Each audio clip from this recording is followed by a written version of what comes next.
अगर आप स्वयं से यह जान जाए कि आपका विवाह कब होगा या आपके संतान का विवाह कब होगा, इसे हर कोई व्यक्ति जानना चाहता है। किस अवधि के बीच में आप स्वयं के बारे में जानना चाहते हैं या अपने संतान के बारे में जानना चाहते हैं, उसकी निश्चित जो समय अवधि है वह क्या है, आप आसानी से इसे पता लगा सकते हैं। आज मैं बृहद पाराशर के अनुसार दो ऐसी चीजें आपको बताने जा रहा हूं जिससे आप बहुत आसानी से यह जान जाएंगे कि आपका विवाह कब होगा। तो यह जानकारी आगे बढ़ाने से पहले अगर कोई दर्शक चैनल पर नए हैं तो चैनल को जरूर सब्सक्राइब कीजिए, साथ ही साथ बेल नोटिफिकेशन भी ऑन कर लीजिए, जिससे चैनल पर अपलोड होने वाली हर एक वीडियो का नोटिफिकेशन आपके पास सबसे पहले पहुंचे। और आप वीडियो को लाइक और शेयर करना मत भूलिए। जो यह विषय है इसे आपके समक्ष रखने का कारण है कि ज्योतिष के ज्ञान के अभाव के कारण लोग अक्सर अनेक ज्योतिषों के पास लोग जाते हैं, चाहे आप अपने लिए जाएं या अपने बच्चों के लिए जाएं, क्योंकि बच्चों के लिए लोग अक्सर उनके जन्म से ही किसी न किसी समस्या को लेकर परेशान रहते हैं। कभी बच्चे के स्वास्थ्य को लेकर, तो कभी बच्चे की पढ़ाई को लेकर, कभी जॉब को लेकर परेशान रहते हैं, तो कभी विवाह को लेकर परेशान रहते हैं। हर किसी व्यक्ति की इस प्रकार की समस्याएं जीवन में जरूर होती है।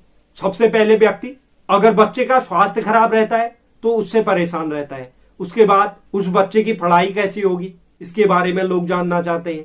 पढ़ाई के बाद जॉब कब लगेगी, इसके बारे में जानना चाहते हैं। जॉब लग जाती है, फिर उसके बाद विवाह के लिए जानना चाहते हैं। तो माता पिता हर तरह से बच्चों के लिए सोचते हैं। और गृहस्थ जीवन में व्यक्ति की जो सबसे अंतिम और बड़ी जिम्मेदारी होती है वह शिक्षा के बाद जॉब, जॉब के बाद विवाह तक, यह सबसे मुख्य जिम्मेदारी है। तो इसलिए हर माता पिता अपनी अंतिम जिम्मेदारी से निवृत्त होने के लिए यह जरूर जानना चाहता है कि मेरे बच्चों के विवाह का समय कब आएगा। फिर जो माता पिता अपने बच्चे के लिए परेशान थे, चाहे पढ़ाई के लिए थे, फिर जॉब के लिए, फिर उसके बाद विवाह हो जाता है, फिर विवाह के बाद उस व्यक्ति का भी वही कार्य दोबारा शुरू हो जाता है, वह अपने बच्चों के लिए परेशान रहता है। तो यह एक चक्र चलते रहता है और यह सब जानने के लिए हर कोई व्यक्ति उत्सुक रहता है, लेकिन वह करे क्या, वह यह जानने में असमर्थ है, क्योंकि उन्हें ऐसा कोई ज्ञान नहीं होता है जिससे वह यह जान पाए। लेकिन आज मैं आपको दो ऐसी बातें बताने जा रहा हूं जिससे आप बहुत आसानी से यह जान सकते हैं कि आपके संतान के विवाह का सही समय कब है, किस अवधि में आपके संतान का विवाह हो जाएगा। आप अगर इसे आजमाना चाहते हैं तो आप इन सूत्रों को उन व्यक्तियों पर ट्राई कर सकते हैं जिनकी शादी हो चुकी है। आपको एकदम इसका सटीक रिजल्ट पता चल जाएगा। आपको यकीन हो जाएगा कि जो ये सूत्र है यह एकदम सही काम करते हैं। तो यह जो बृहद पाराशर का सूत्र मैं आपको बताने जा रहा हूं, यह उन विवाहित जातकों के जीवन में आपको साफ साफ दिखाई देगा। तो उसके लिए आपको एक चीज की जरूरत होगी। आपको इस चीज का ज्ञान होना इसके लिए आवश्यक है कि आपको किस वर्ष में कौन से ग्रह की महादशा चलने वाली है। अगर आपको यह पता है तो आप आसानी से यह जान सकते हैं कि आपका विवाह किस वर्ष में होगा। अगर आपको अपने ग्रहों की महादशाओं का ज्ञान नहीं है तो आपको मैं एक आसान तरीका बताऊंगा जिससे आप यह जान सकते हैं कि आपके जीवन में कब कौन से ग्रह की दशा अंतरदशा आने वाली है। आजकल के समय में यह जानना बहुत आसान हो गया है, क्योंकि अगर आप प्ले स्टोर खोलेंगे तो प्ले स्टोर में ऐसी बहुत सारी एप्लीकेशन है जिसमें आप अपना डेट ऑफ बर्थ डालेंगे और बर्थ टाइम डालेंगे तो आप आसानी से यह जान सकते हैं कि आपकी कुंडली में कब कौन से वर्ष में कौन से ग्रह की महादशा चलने वाली है।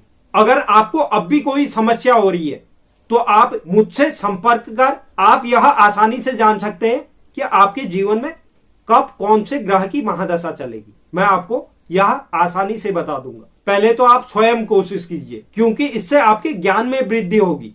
अब जैसे ही आपको महादशा का ज्ञान हो जाता है कि आपके जीवन में कौन से वर्ष में कौन से ग्रह की महादशा चल रही है, तो अगर आप अपने लड़के के विवाह के बारे में जानना चाहते हैं तो आपको शुक्र ग्रह की स्थिति के साथ साथ सप्तमेश की स्थिति भी देखनी चाहिए। सप्तमेश यानी सप्तम भाव में जो भी राशि लिखी हुई है उसके स्वामी ग्रह की स्थिति। और यह जो 18 वर्ष की आयु है इसके पश्चात चाहे शुक्र ग्रह हो या सप्तमेश हो, इन दोनों की महादशा या अंतरदशा कब आ रही है आपके जीवन में। 18 साल की अवधि के पश्चात आपकी कुंडली में जब भी शुक्र ग्रह की महादशा आएगी अंतर्दशा आएगी या सप्तमेश की महादशा या अंतर्दशा आएगी, और शुक्र ग्रह और सप्तमेश ग्रह की आपकी कुंडली में अच्छी स्थिति बनी हुई है, तो उस समय अवधि में आपका विवाह जरूर हो जाएगा। जिस भी समय अवधि में शुक्र ग्रह की महादशा आएगी या अंतर्दशा आएगी या सप्तमेश की महादशा आएगी